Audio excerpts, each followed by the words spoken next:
Hey guys, how's it going? It is such beautiful weather out. We've had some crazy rainstorms come, and after a rainstorm, that is my jam. So I've got a couple little things that I want to do today, and it's gonna be good. So we're gonna make some pesto today. I have some pest that I'm dealing with in the garden, so we're gonna deal with that, and then I'm gonna direct sow something, and we're going to also be starting some seeds, and I'm gonna be bringing them inside. I'm no longer going to be doing the starting seeds outdoor thing. It doesn't work for me, so we're not doing it. So we're going to be doing kind of a lot of work here, and then we're going to go into the kitchen and do a little pesto making, and it is one of my favorite recipes. I love making pesto. It's so good. I need better kitchen equipment, so we're not going to judge the kitchen when we get in there. So let me show you guys what we're about to start for seeds, because I'm very, very excited about it, and I'm very, very, very late. It's fine. So we're just going to be starting two things today. We're going to be starting a sweet pea called High Scent, and I'm very excited about it. It looks like a beautiful sweet pea. I mean, it's just a drawing, so I can't fully tell, but I mean, if it says that it's high scent, it says the most intensely fragrant sweet pea we could find. Perfume your garden and floral bouquets with an intoxicating aroma of the lovely ruffled blossoms. Isn't that beautiful? And they get 6 to 8 feet tall, and it sounds like the stems on them are long enough to be able to put in floral arrangements. This was $4.50. And so the idea with sweet peas is that you should soak them for 24 hours in water. I didn't do that. I won't be doing that. It's fine. So I'm just going to move on, and we're just going to pretend like I did. The ground here is pretty wet, and we still have rain on our forecast and everything. So I think they'll be fine. They should be totally okay. It does say when to sow them, recommended in cold climates 4 to 6 weeks before your last average frost date. In mild climates, late fall to early winter for spring blooms. And so I am supposed to be doing these late fall, early winter. And so I guess technically it's late fall still. I have some other ones that I had started. I don't remember the variety of these ones. Look at how much growth is on them already. So that's pretty good. So I need to do better about winding these guys up, but I want this entire trellis here just to be full of sweet peas. This will be my sweet pea tower. So I'm really excited. Oh, look, a bee. Hi, friend. Hello, buddy. See, they found my zinnias back here. We just removed a bunch of zinnias, and he found mine back here. So it's okay. But yeah, sweet peas, very excited about these. And then the next thing that I'm going to be starting is foxgloves. And I love foxglove. I think they're so beautiful. They're biennial, meaning that they bloom every other year. I don't know anything about this blend here. This is the only foxgloves that I could find locally. I had tried starting some from seed, and I think only one came up. Such a bummer. It is what it is. And it blooms spring to summer, and these ones get 3 to 5 feet tall, so these are a pretty big one, and these ones are also deer resistant. And these ones take about 21 days to emerge, and then these were just not going to cover. We're just going to press into the soil. These aren't going to be covered at all. The seeds are so tiny, and these I'm going to sow them and bring them indoor, and I'm going to just leave them inside until I get like a really decent size on these plants, because I've had pretty bad luck starting these, so I'd like to try again and have better luck. So it says 1 to 2 weeks after your average last frost date until 2 months before your first fall frost date for blooms the following spring. Mild climates, late summer or fall. So I should have done these a while ago. My mom was out here a while ago, and I had started some foxgloves, and that would have been like the perfect time to start them. But none of them came up because I was trying a different method, and I probably shouldn't have tried it with something that I knew I really, really wanted to get my hands on. So we are starting these late. It's okay. So direct sowing, sweet peas, and getting these ones started and brought inside. And then this is my lettuce that I have, and I've had some birds that have been coming, and they've been just destroying it. And so I put these little cloches over them, and you can see since then I've had new growth come, and they haven't been getting eaten. So like there's a little bit of new growth, but look how destroyed these were getting. So like all of this is some new growth. I've got some wire cloches coming to protect from the birds, and so when those get here later on today, we will go ahead and come and put these over it, because I don't know, I really love lettuce. We eat a lot of it, and so I want to make sure that it stays safe. And then my basket over here, this is my basket of spinach, and this is being destroyed also, and I'm pretty sure it's birds. I keep seeing a blue jay back here, and like, look, it was picking on this stuff, so we're gonna protect it today. That's the goal, is to protect the lettuce also. And then I'll be starting all of my seeds in 4 cells today.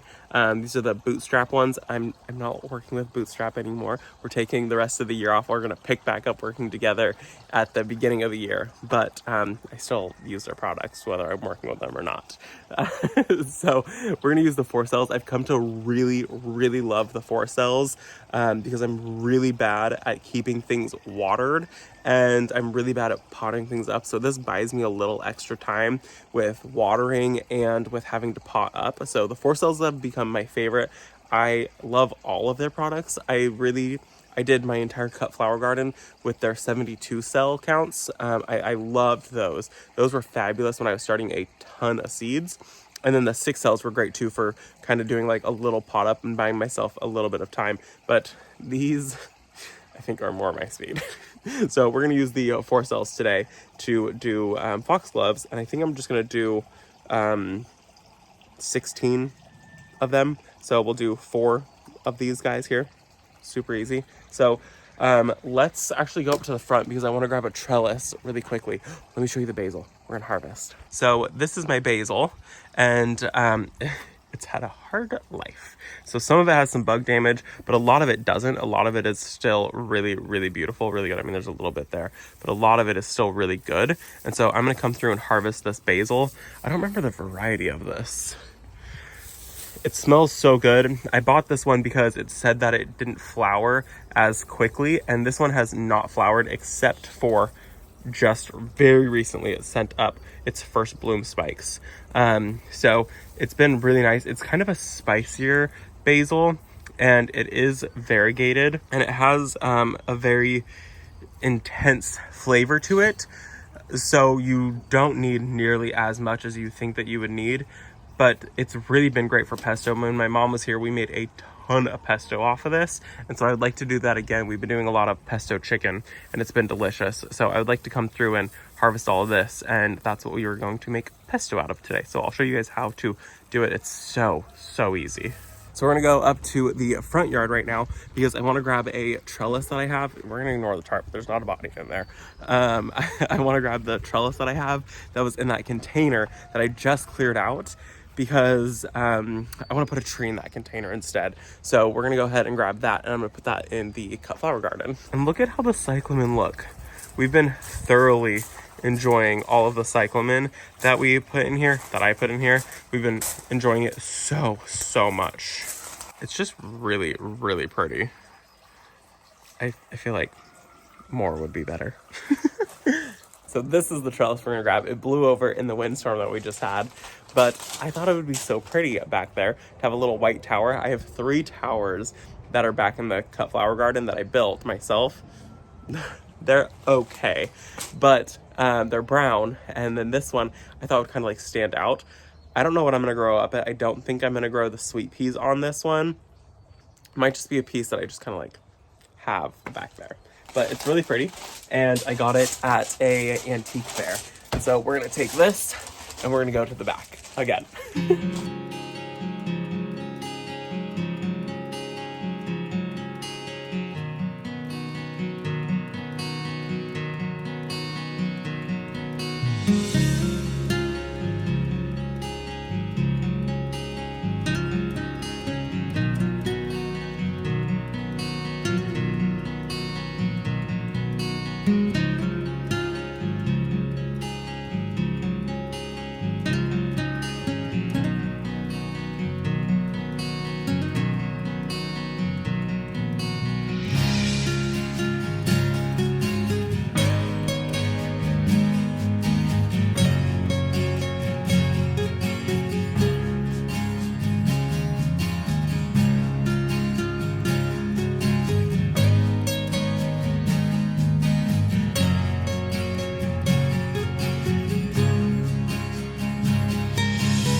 So I ended up moving the trellis.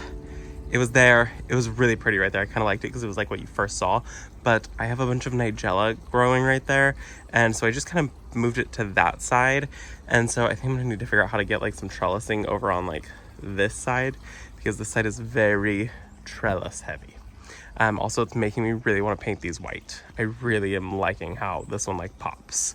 Maybe I'll like figure out a way to add lattice so they kind of like tie together, or add like ball finials to the top like how this one has them.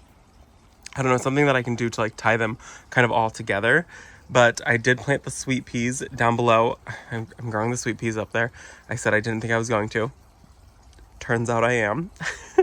And then while I was planting in this container, which was not planned at all, this is some larkspur, and this is just kind of a mixed color arrangement of them. I think I have a couple more, so I think I'm just going to tuck in one there and one there. So this will be really full of larkspur. But while I was doing this, I had a package come. So let's open up the package, because they are my garden cloches, and I'm so excited about them. So I ordered these from Amazon, and it was a pack of 10, and they were a killer deal. A box in a box. Isn't that how everything comes nowadays? So these come 10 to a pack. This one got a little bent. That's okay. So 10 to a pack. They come with your base, and then they also come with a top. Let's see how I can do this. How does this work? That is perfect. Perfect little cloches. So I've got 10 of them now, so I'm not going to deal with animals eating all of my stuff. The tops are a little hard to get on, so honestly I might just kind of like put them on there and then pull these off. But let's put these over the lettuce.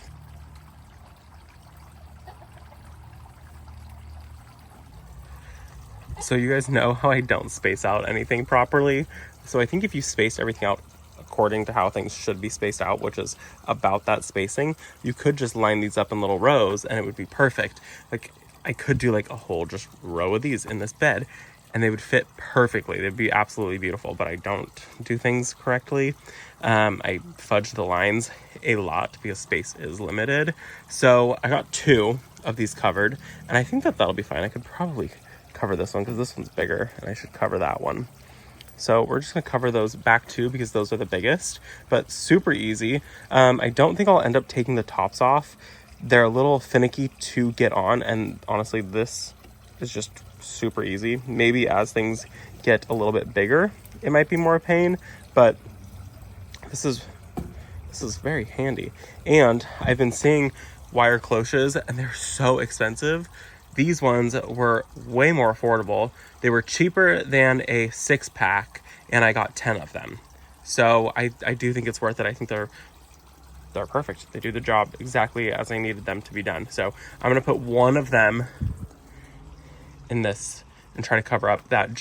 I'm hoping that if I put it on there, it at least makes it hard for them to like come through. Even if I just didn't put the top on, I think it would still be perfect.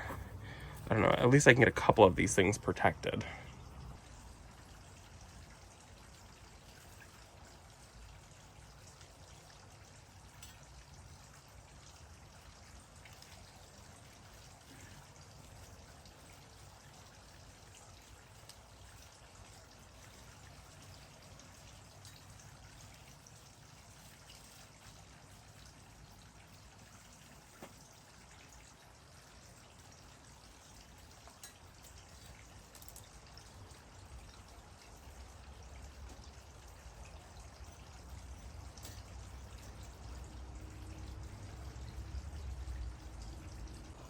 Okay, we have our basil. We're gonna go inside. I will not be using all of this because this is ridiculous, but I am gonna come through and I'm just gonna pick out the best of the basil, so that way there's nothing that like a bug chewed on, because that's gross. Okay, we're not gonna judge the kitchen because this is like the least aesthetically pleasing kitchen on the planet. And yes, I have a sink that has 7 dishes in it, and no, I didn't do my dishes before I started this video. Okay, we're gonna do a recipe, and I'm going to like alter it just a little bit. So this is from simplerecipes.com. because I measure everything with my heart. I don't measure anything actual measurements. So this calls for 2 cups of fresh basil leaves packed. So that's what we're going to do. It says that you can substitute half the basil with baby spinach if you want. I've never done that before, so I don't know about that. But we're going to use all basil. Half a cup of Parmesan cheese, about 2 ounces. And then you're going to use half of a cup of extra virgin olive oil. And yeah, we're going to use a lot of oil. And then 1/3 cup of pine nuts. I'm going to be using almonds just because I have them, and pine nuts are so expensive. It's ridiculous. 3 cloves of garlic. I think I'll probably end up going with like way more than that. 1/4 teaspoon of salt, and then 1/8 teaspoon of pepper. And then also we're gonna go in with something that is acidic. So I'm gonna go in with lemon. The last time I did this, we used balsamic vinegar and it turned out perfect. You just need the acidity in there. So we're gonna go with lemon this time because that's a little more traditional. So the lemon's not a recipe, by the way. That's just, my mom's a chef and that's what she told me. And then all we're going to do is clean our basil leaves, and then I'm going to use this Oster food processor. I've had this one for like 7-8 years now. It's okay. I don't fully recommend it. I recommend the larger one. It is one that a family friend has, and it's amazing. This one is good enough, but that bigger one is way better. So if I had the bigger one, that's the one I recommend. Also, the cord is like 6 inches long on this thing, so it makes it really hard to actually use. So this takes me a while because, I mean, you can see how small this is. You can barely fit anything in there.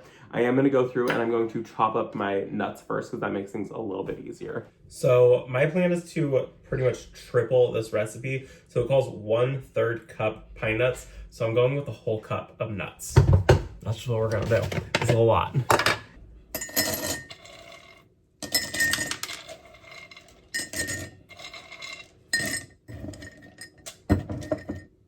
All right, so that's about a cup.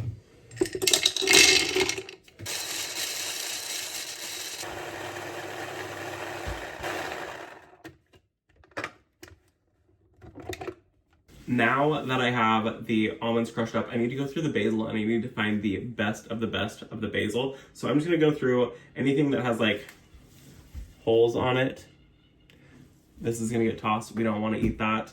But anything that looks really good, like this piece is perfect, we're gonna save these. So I'm gonna come through and just kind of like defoliate these branches. These have other leaves on them. And just pick out the best of the best. And I'm gonna go with 3 cups of packed basil. That is a lot of basil.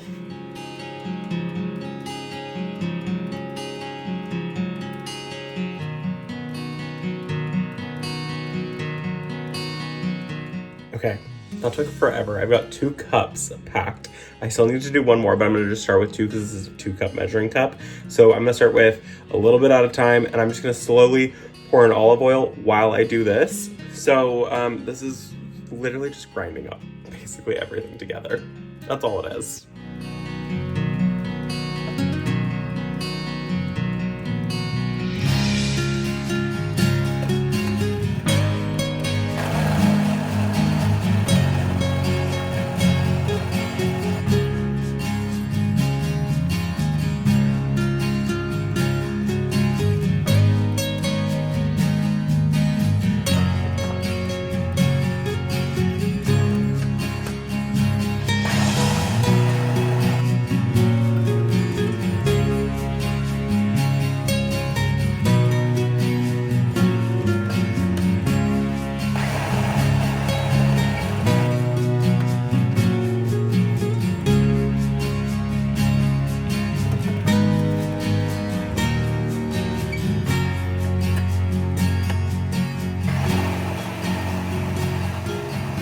Well, that took 1 serving, took 15 minutes, and that is what it should look like. You want it nice and creamy, nice and rich. Everything is all chopped up, very smooth. I ended up going with a bit more olive oil than it said. But look at that. Isn't that gorgeous? So homemade pesto, and we usually marinate our chicken in this, and this one thing will serve probably for the 2 of us. I'll turn this into 6 servings right here. So I'm gonna go ahead and do 2 more batches of this. So I will have 18 servings, I think, in total. About 18 servings for the 2 of us, which is perfect. And usually I can grill up some like chicken tenders or something like that. And it's really, really good. This is the way that we've been doing it, and it's the best. And so this is our pesto. I'm gonna just fill this bowl up with a ton more pesto, and it's gonna be perfect. And the way to store this is you can either freeze it, but you wanna put a small layer of olive oil over the top of it.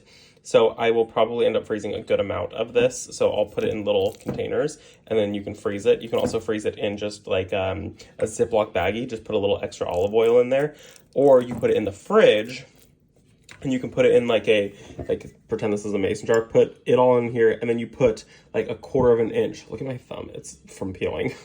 You put like 1/4 inch of olive oil over the top of that, so that way the olive oil like acts as like an air barrier, so then this doesn't turn brown, so that way it stays nice and green and pretty looking instead of it like aerating and like turning brown. So I have a ton more to make because my stove is full. And this is not convenient. The lighting in here is so bad, so I had to bring out the ring light. I'm gonna get to work on that. Homemade pesto, bit of gardening today, a package arrived. It was a very, very good day. So I think that is going to be it for the video because it is almost dark out. It is so cloudy out there, and it is the very end of the day. So I gotta finish making this pesto so we can have dinner tonight. So I hope that you guys enjoyed the video. We got a lot done. I'm so happy that package came. Hopefully that saves my lettuce, and I'm going to get to work. So thank you guys for visiting our garden, and I'll see you all in the next one. Bye, guys.